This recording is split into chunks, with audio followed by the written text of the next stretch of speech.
أعوذ بالله من الشيطان الرجيم.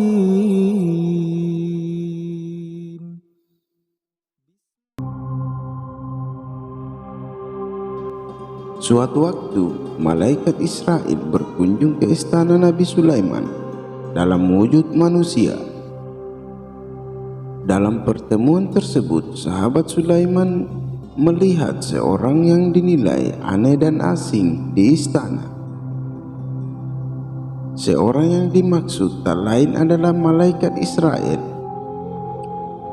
Dia selalu memandangi sahabat Nabi Sulaiman itu dengan pemandangan yang mengerikan.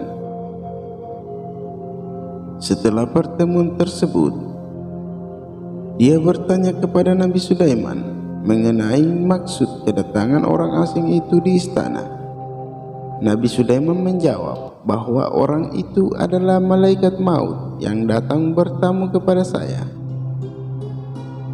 Mengetahui hal tersebut, perasaan takut dan resah semakin menghantui, lebih mengingat cara malaikat maut memandangnya.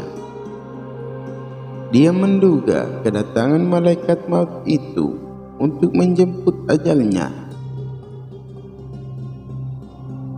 Ketakutan membuatnya ingin berlari menghindar dari kematian. Dia memohon kepada Nabi Sulaiman agar dibawa ke suatu tempat yang jauh. Karena terus didesak, Nabi Sulaiman akhirnya mewujudkan keinginan sahabatnya itu. Kemudian Nabi Sulaiman pun memerintahkan salah satu tentaranya, yaitu angin, untuk membawa sahabatnya itu ke tempatnya di India. Keesokan harinya, malaikat maut kembali berkunjung ke istana Nabi Sulaiman dengan wujud yang sama. Nabi Sulaiman lalu bertanya mengenai alasan memandang sahabatnya dengan pandangan yang menyeramkan di pertemuan yang kemarin.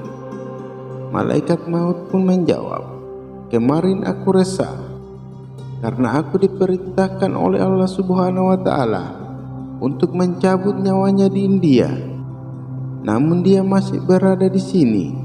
Namun pada jam dan saat yang telah ditentukan nyawanya dicabut, tiba-tiba saya telah menemukannya di India.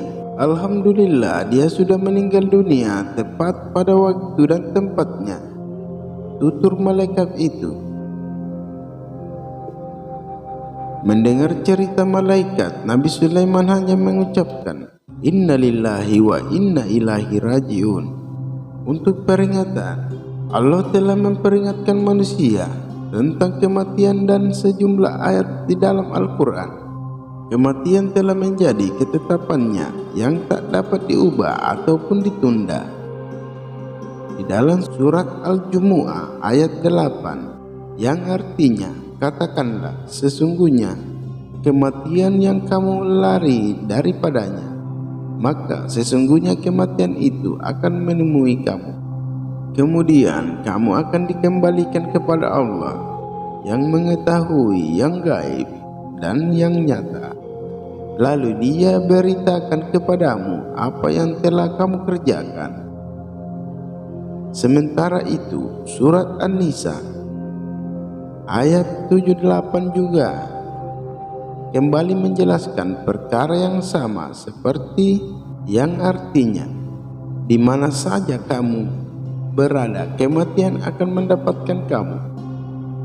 Kendati pun kamu di dalam benteng yang tinggi lagi kokoh, dan jika mereka memperoleh kebaikan, mereka mengatakan, ini adalah dari sisi Allah.